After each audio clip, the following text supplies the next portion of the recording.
এটাকে tamping machine বলে। Rail ট্র্যাকের লেভেল এবং লাইনিং ঠিক করার কাজে ব্যবহার করা হয়।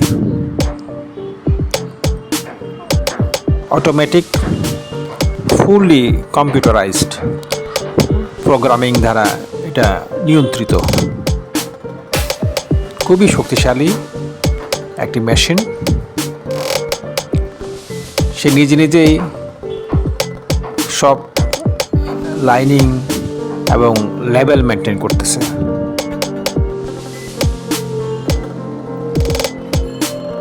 দেখতে অনেকটা একটা রেলের বগির মতো।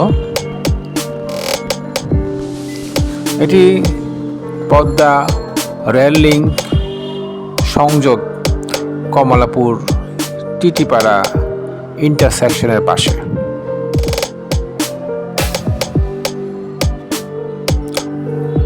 এই মেশিনটা আবিষ্কার হওয়ার পূর্বে হাতে মানুষ এই কাজটি করত। অনেক সময় লাগতো, মাসের পর মাস, এমনকি বছরের পর বছর লাগতো এই কাজটা করতে।